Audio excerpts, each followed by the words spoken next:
महाराज साक्षात दर्शन दिए हैं। भगवान का पांव छोड़ करके कहते हैं गुरुजी ने शिष्य का पांव पकड़ लिया। बोले बेटा इतने दिनों तक मैंने भगवान की भक्ति की, जप किया, तप किया, नाना प्रकार के विधि विधान का पालन किया, लेकिन परमात्मा के दर्शन नहीं हुए। तेरे भोलेपन से मेरे को दर्शन प्राप्त हो गया है? मैं तेरा गुरु नहीं हूं, तू ही मेरा गुरु है। जो हमको भगवान का दर्शन करा दे, जो हमको भगवान से मिला दे, वही गुरु है। गुरु की परिभाषा क्या है? गुरु गोविंद दो खड़े और कहा के लागू पाए, बलिहारी गुरु आपनो जो गोविंद दियो बताए। गुरु वो है जो हमको गोविंद से मिलवाए। बाकी गुरु वो नहीं जो मर्सिडीज गाड़ी से आए, उससे मिलने के लिए भी हमको अपॉइंटमेंट लेना पड़े, है ना। भी अभी आजकल के गुरु कैसे हैं? गुरु पूर्णिमा पे बेचारे जाते हैं, शिष्य चेला बनने जाते हैं गुरु जी, फिर आगे बड़े उससे बताते हैं गर्व से, भैया तुम किसके चेले हो?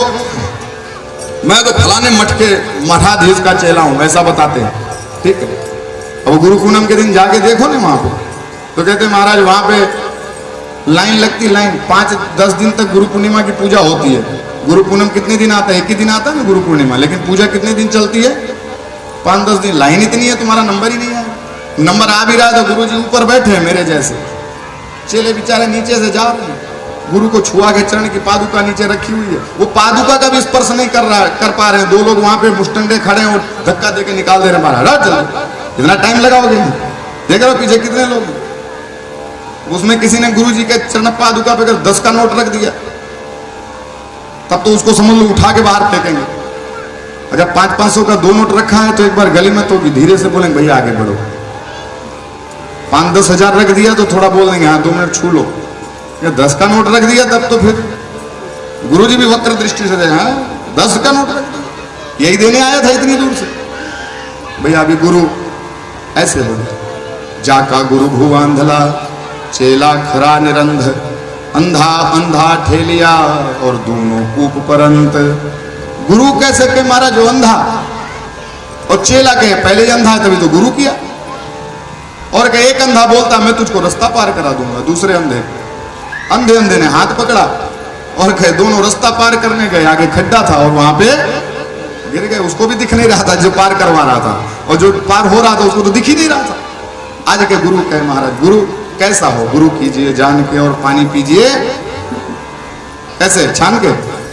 महाराज छानने की जरूरत नहीं, फिल्टर आ गया है, अब फिल्टर ही करके सीधा पी लेंगे, छानने की जरूरत। गुरु कैसा होना चाहिए?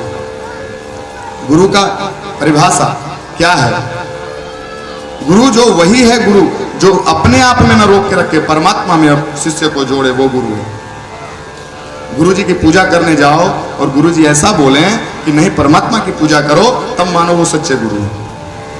बाकी वो बड़ी बड़ी गाड़ियों से घूमे, उनके पास एक नहीं 10 लाख चेले हो और तुम सोचते हो गुरु हैं और वो तुम्हारा कल्याण करेंगे, तो नहीं।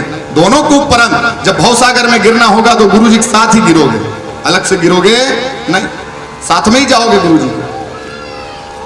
गुरु निष्प्रही होना चाहिए, सहनशील होना चाहिए, संतोषी होना चाहिए, सदाचारी होना चाहिए, विवेकी होना चाहिए, सदलक्षण युक्त होना चाहिए, वेद वेदांग इत्यादि गुणों का अनुभवी होना चाहिए, भक्त हृदय होना चाहिए। ये सारे सद्गुण गुरु के अंदर होने चाहिए। शिष्य तो गलती करेगा ही करेगा, अगर वो गलती करने के लिए नहीं समझदार इतना होता तो वो चेला क्यों बनता?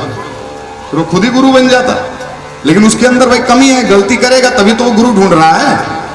और गुरु कहे महाराज चेले की गलती पे खड़ाऊ निकाल ले, तब क्या फिर वो गुरु कहलाने का कोई उसको अधिकार नहीं है। तो ऐसे गुरुओं को कैसे छोड़ना चाहिए? जैसे बलि राजा ने छोड़ दिया था, बलि गुरु तज्यो।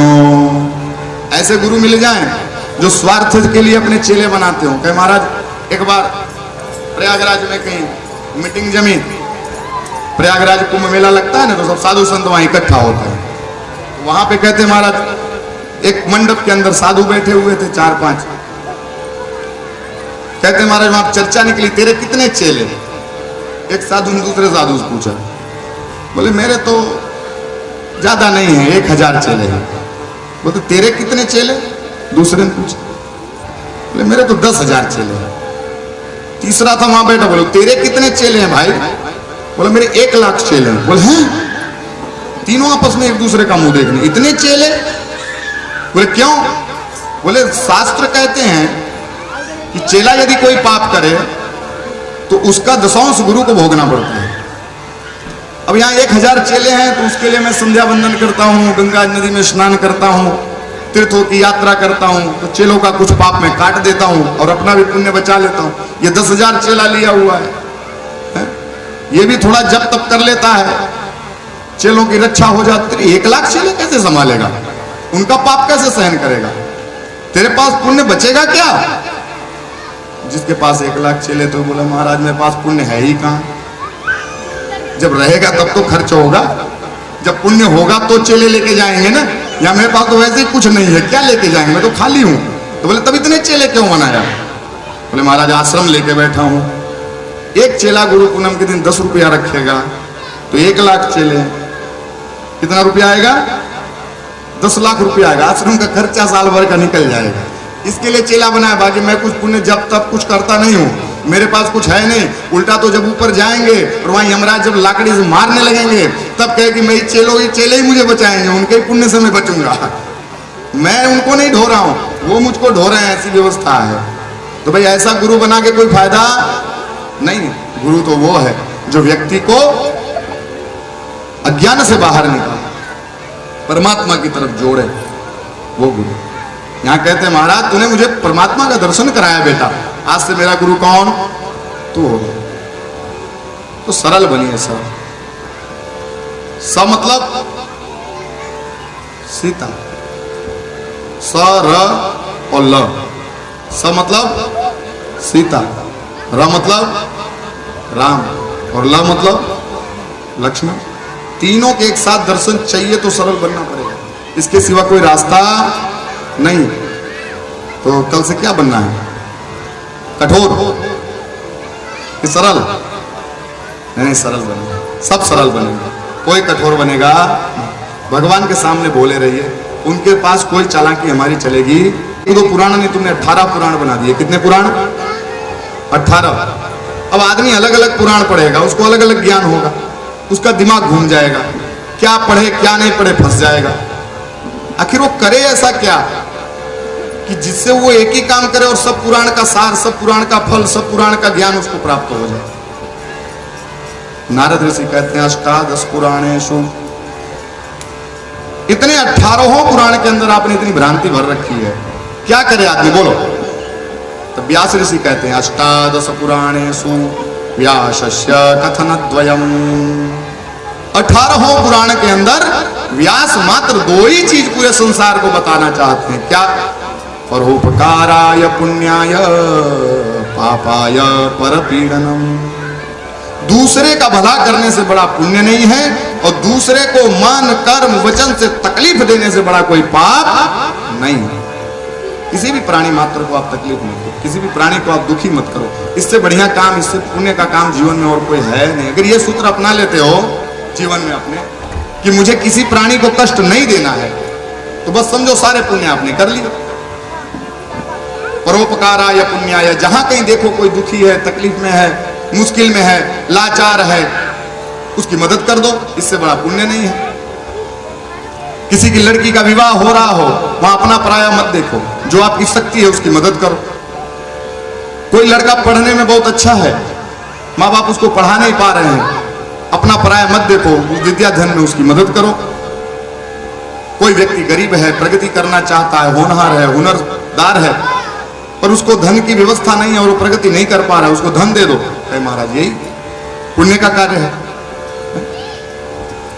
मंदिर में दान ही दो, अथवा तो जाकर के कहीं भंडारा ही चलाओ, अथवा तो जाकर के कहीं बहुत बड़ा चैरिटी का काम करो। कहे महाराज वही कोई पुण्य नहीं है। पुण्य ये भी है, परोपकार करो।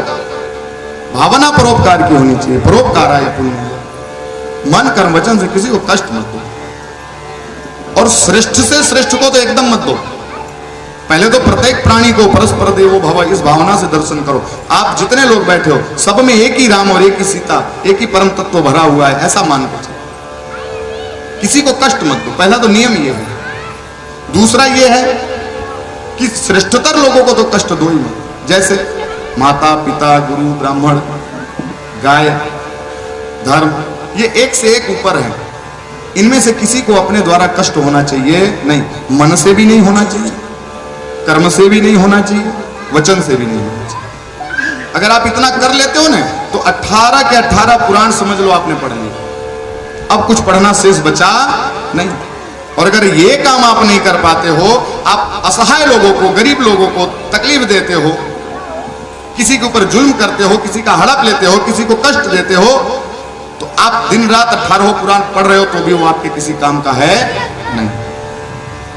अगर आप किसी की मदद नहीं करते हो, आपके यहां 56 भोग बन रहा है, आपका भाई भूखा मर रहा है?